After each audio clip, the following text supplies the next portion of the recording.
Hello and welcome back to episode 3 of Leave a Message, the series where you call me and you leave me a message and then we listen to it together. Would you believe I have 21 voicemails?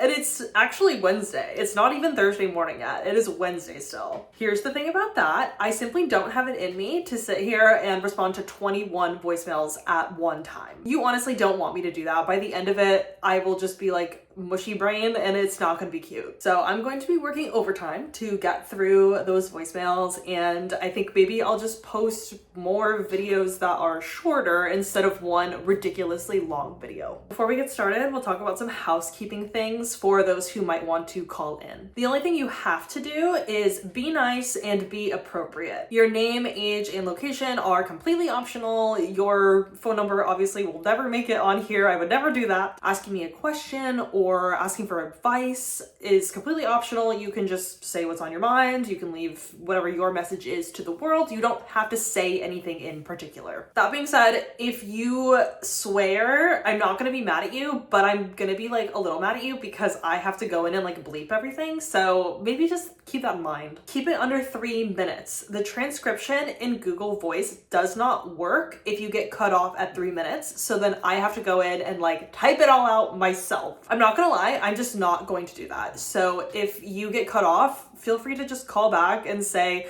sorry, that was me, I got cut off, I'll try again, and I'll just edit that. And finally, speak up. I had a voicemail that I had to pass on because it was super mumbly. I could not make anything out. So we want to hear you and your voice and your message. So whatever you need to do to speak up a little louder, a little clearer, that would help me and help you get your message out to the world. Okay, that's it. Let's get into it. Hi, Emily. I really don't have anything else to say except for I just started seeing this guy and he's called Will, and I'm really excited about it and I really like him, and I don't know, maybe this will be it. Maybe this will be it. Anyway, I'm so happy for you and your happiness in this relationship. I will remind you that relationships are meant to challenge you and you are meant to grow within relationships. So keep journaling, take note of difficult feelings that come up and work those out within yourself or in therapy, or if you have a good friend you can talk about it with. That way you can show up to this relationship as the best version of yourself. Hey, I was just scrolling through YouTube and I saw like your thumbnail and it said leave a message and then the phone number. So I decided to call. I don't know if I'll be featured on your YouTube channel, but I thought I would just call in. You're really pretty. I like your haircut. It's cute. You look like a Fiona, or I don't know, let's think with an S maybe. Anyway, yeah, you don't look like an Emily, bro. You're close to the. Anyway, I feel like this is long enough, and I don't really have much to say. Love ya. Not really, actually. I don't even know you, but yeah, sure. Love is in the air. Bye. The elephant in the room. I'm so glad somebody brought it up. I have really not been vibing with Emily as my name for a minute now, for like a hot minute now. I'm not sure Fiona is the answer, but I love where your head is at. I love your energy. I love where this is going. If you agree and you think Emily is not the name for me, comment below what you think the name could be.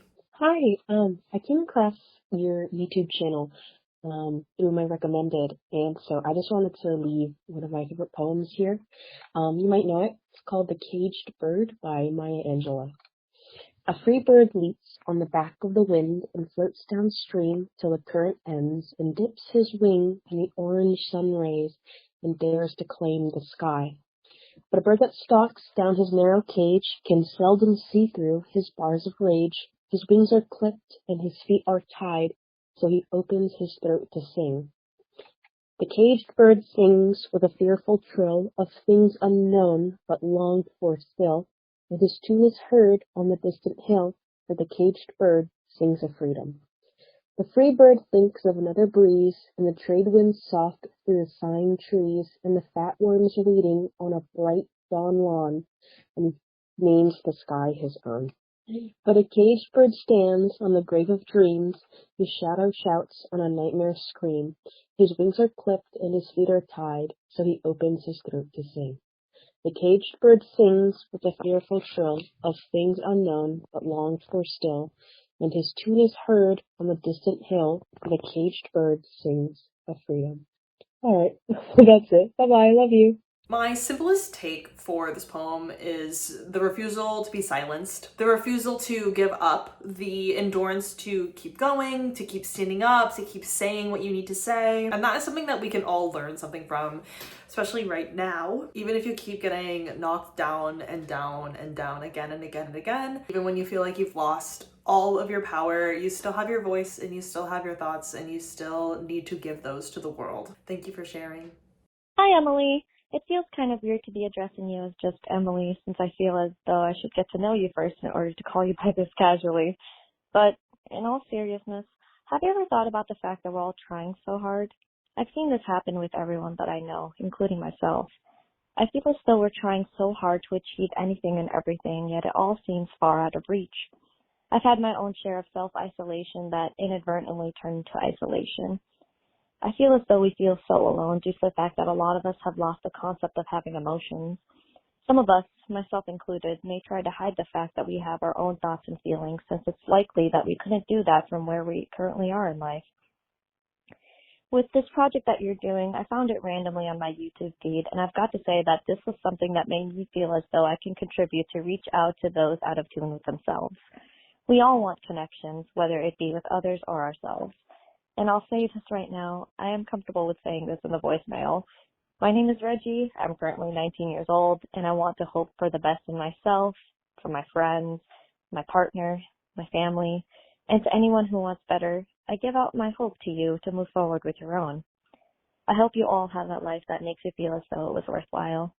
Have a good day and or night, Emily. It's true, we all have so many things going on, like all the time, and it's easy to feel numb and to feel like you're going through the motions and you just have to get through this day and then you just have to get through the next day and so on repeat forever. And sometimes that's just the season of life that you're in, and especially like on the collective level, we are all there right now, and sometimes it lasts a long time and you can feel really hopeless. But I promise you, if you're feeling hopeless or if you're feeling like, oh my gosh, when will this cycle end, or you just need to catch a break, there is someone out there who feels exactly the same way as you do. Thank you for your hope and thank you for your message.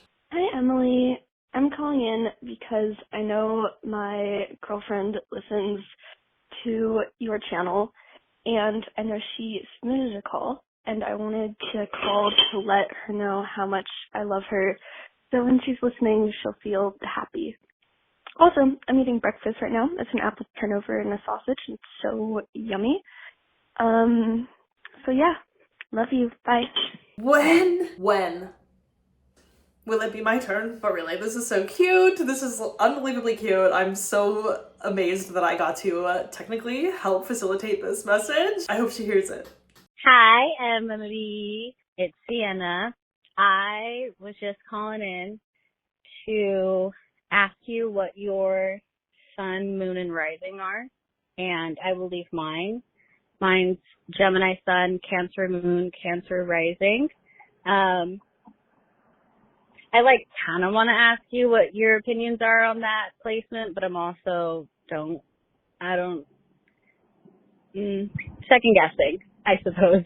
I also just want to tell you that I appreciate you and you being on this earth and your art that you make, and I'm so excited to see everything else that you put out into this world and how the world reflects on you and how you reflect on the world. And I just want to sing your praises on this newest art project that you're doing. And I will be leaving you many more messages because I think I'm obsessed with this. I'm on my break right now from work, and yeah, I'm smoking a little slim Capri cigarette because one of my coworkers, I'm gonna do some things that I shouldn't do, and I'm not gonna do, but I really want to do because she's being a bitch.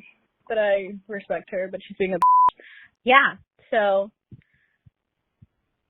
I hope you have a great day, and I love you. I'm obsessed with you. Stay so safe, and I hope I see you soon. Okay, bye, babe. First of all, I want this to be so clear. This is an anti-cigarette channel, and this is an anti-vaping channel. Sienna, girl, please, you gotta stop. I am not a professional astrologer. I cannot say much of anything about astrology. I have a decent grasp on like the transits and stuff that happen to me, but I could never tell anyone else about their stuff. But at the same time, I know you.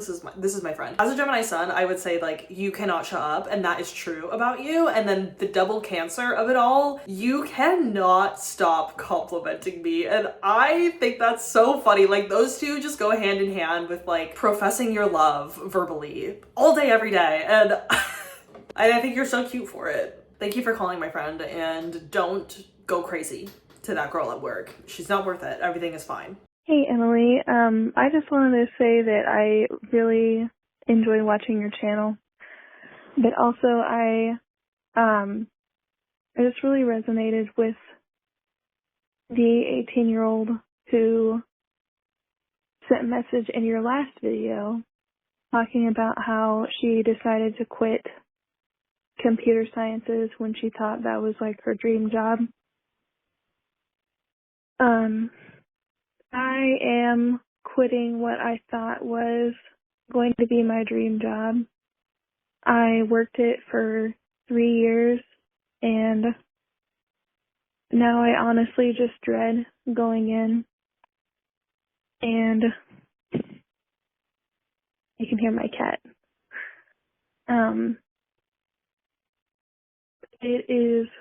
I have a lot of mixed feelings about it. I am really sad because I really like my boss and the environment was great, but it just turns out I'm not right for it. And that's really hard. But also I just see so many possibilities. So I would say just like, how do you move on knowing that you failed at something that you wanted so badly? But thanks for just sharing these messages with us because I love listening to them and I like hearing people's stories. Bye. If you think that you failed at this job, at this career path, I wonder what was the mark of success for you? Did you need to work there for 5 years for it to be successful, or 10 years? Or did you have to stay at this job for the rest of your life in order for you to consider it a success? 3 years at a job is nothing to scoff at. That is longer than I've worked at any job I've ever had. It sounds like you put in the hours. You put in the work. You changed a lot, I imagine, from the time that you started working there 3 years ago to now, and that job has taught you a lot, and those coworkers and your boss and the environment has taught you so much, and it has shaped you as a worker, but also as a person. And now it is simply time to move on. And like, there's no way that that is a failure. You can't convince me that's a failure. I think that is simply a shift in your mindset, my little sweetheart. For every young person who has felt like this, specifically about their job, there are 100 more older people who have felt the same exact way and got to the other side of it, and they're listening to you and they're like, oh, I remember when I felt like that. And they're like giggling and they're kicking their feet and they're like, oh wow, I've come so far. And that'll be you one day. You'll listen to one of these and you'll be like, oh, I remember when I was freaking out and felt so bad about myself, and now here I am on this path. And you're gonna get there, and then you're gonna go somewhere else, and then you're gonna get there again, forever and ever and ever. That's it for episode 3. Thank you so much for tuning in yet again. Like I said, I'm going to be working overtime to get through these voicemails and deliver to you some insights and some more stories from your fellow person. Don't forget that you have so much in common with every single one of these people leaving a voicemail, and your neighbors and the people in your community, more than you could ever imagine. Thanks for being here with me, and I'll see you next time.